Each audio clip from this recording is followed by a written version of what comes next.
Hi, who was Sundiata Keita? What was his role in the founding of the ancient empire of Mali? Welcome to the Sankofa Pan-African series. Please subscribe if you've not yet done so and click on your notification button so we can let you know when new episodes are showing. Thank you.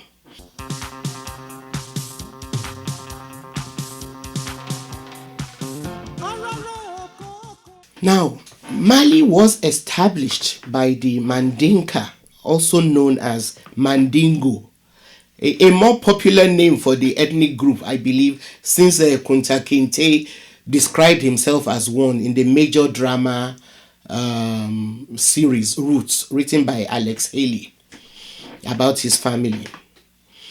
Now, we should not be surprised by Alex Haley's success as a storyteller, since he traced his ancestry to his ethnic group, which is famous for producing some of the most enduring epics through jellies, known in the French language as griots, and the practice of the jelia.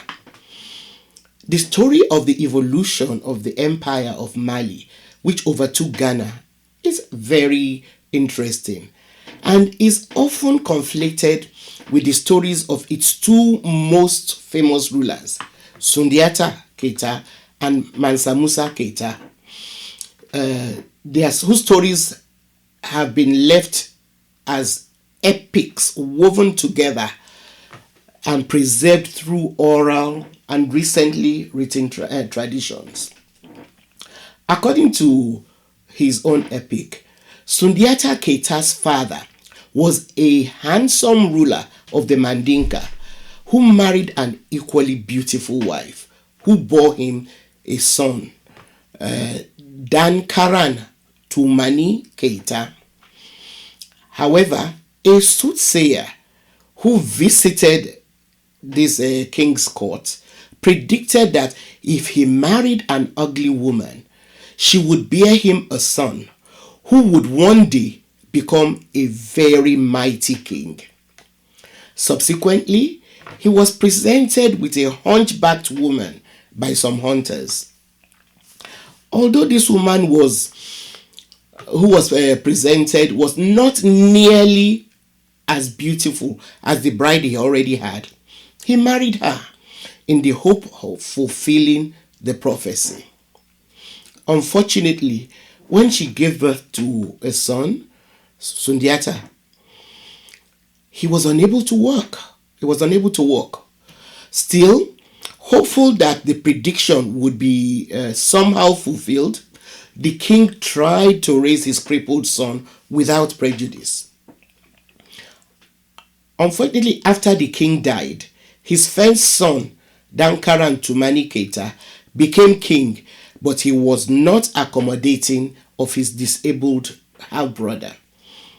As such, Sundiata, his mother, and his two sisters were either banished or chose to leave the kingdom, depending on who was telling the story. So there are two versions. Some oral versions said that they were banished, others said that they chose to leave the kingdom for their safety.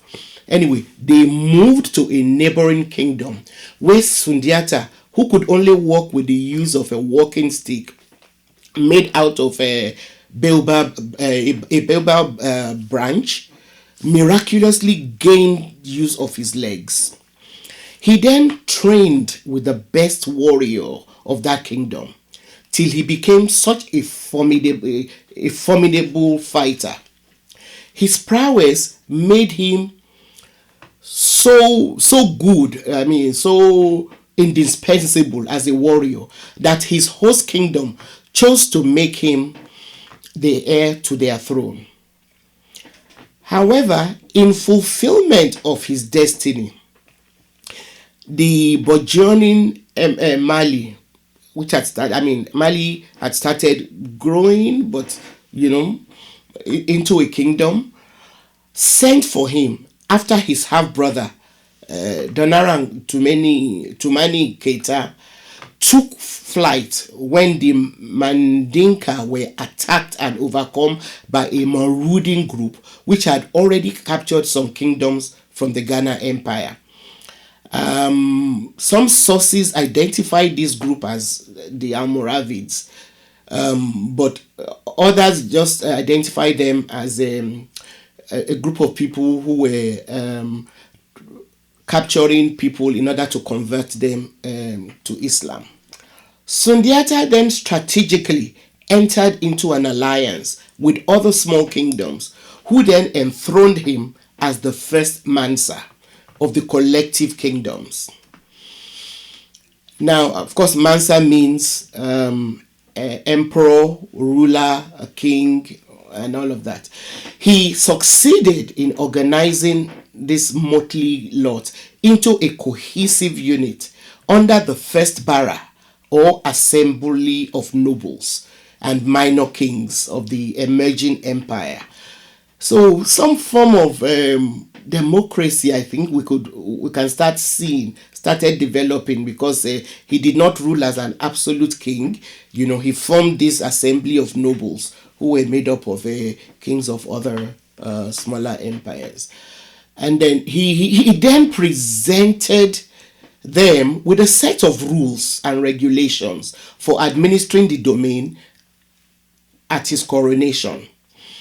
This move was to guarantee peace and prosperity in the new state or the emerging empire. Initially, the capital of this new empire of Mali was Kangaba. I hope I'm pronouncing that. Kangaba, which was located on the banks of the Niger River.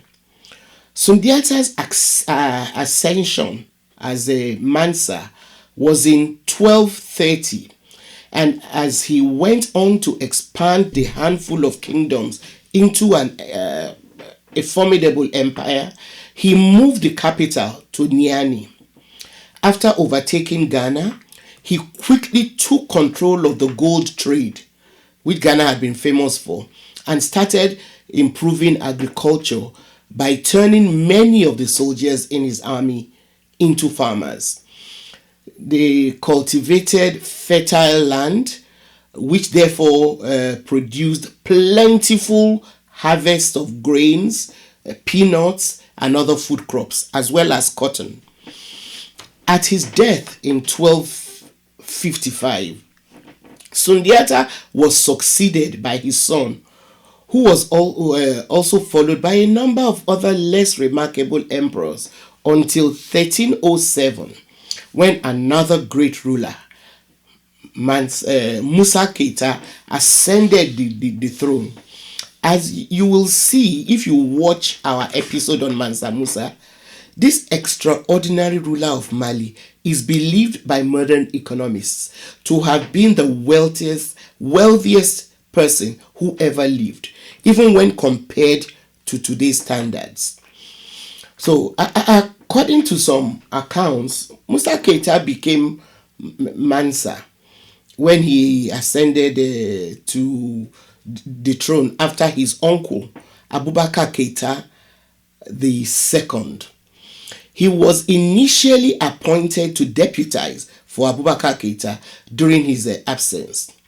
Abubakar Keita did this, that is, appointed him when he set off on an expedition to find the limits of the Atlantic Ocean, but never returned. So naturally, the throne fell on Musa, who became enthroned after they waited for his uncle, and he didn't come back. Now, historians like Ivan van Sertima believe that some of the sailors that Abubakar sent found their way to the Americas long before Christopher Columbus. Please, if you have not yet read the book They Came Before Columbus by Ivan van Sertima, do so. And I want to thank our viewers out there.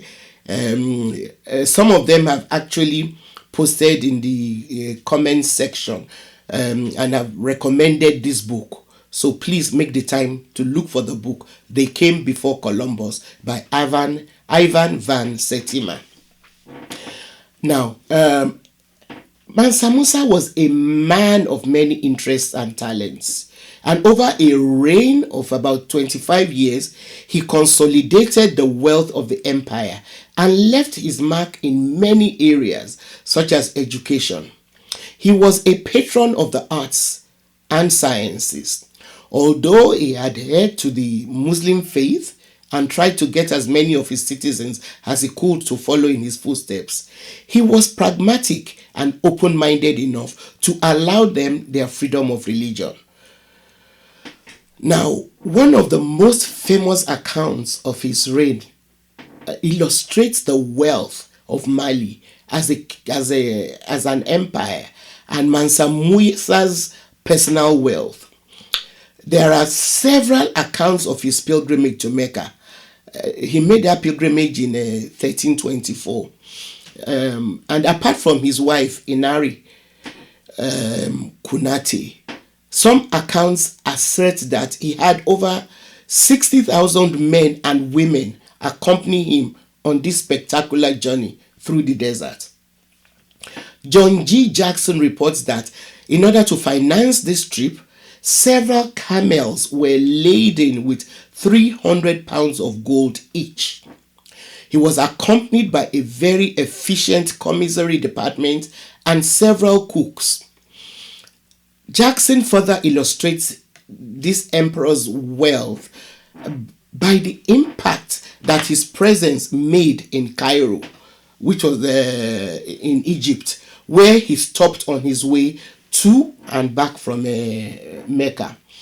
So apart from the elaborate reception accorded him by the Sultan of Egypt, the amount of gold circulated by the emperor and his entourage during his visit was so vast that it brought about a slump in the gold market in Egypt. It was reported by an official of the Egyptian government that it took them 12 years for the gold market to be revived after Mansa Musa's visit. This elaborate pilgrimage was so widely reported that several European cartographers started publishing maps showing the location of Mali because of the level of interest by the European public in locating this wealthy empire. They were desperate to find the source of the wealth. There is a reproduction of a map made for King Charles XIV of France with a drawing of Mansa Musa on it. He's seen wearing regal robes and an elaborate crown. He is drawn holding a scepter in one hand and a large gold nugget in the other. Copies of the map with the drawing are available online if you Google images of Mansa Musa. So I have written a children's illustrated book about this charismatic ruler of Mali, which is available for sale through Amazon in Grams Park, as well as Okada Books for viewers in Africa who might be interested in purchasing it for their children. It is the first of a series of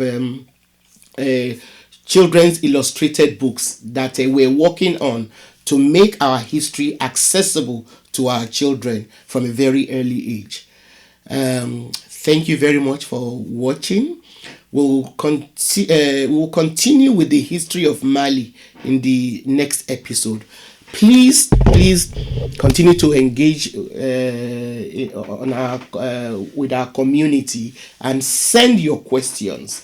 We will try to answer them in future episodes, and also watch out for our live program where we're working on that. We'll bring that to you soon. Thank you.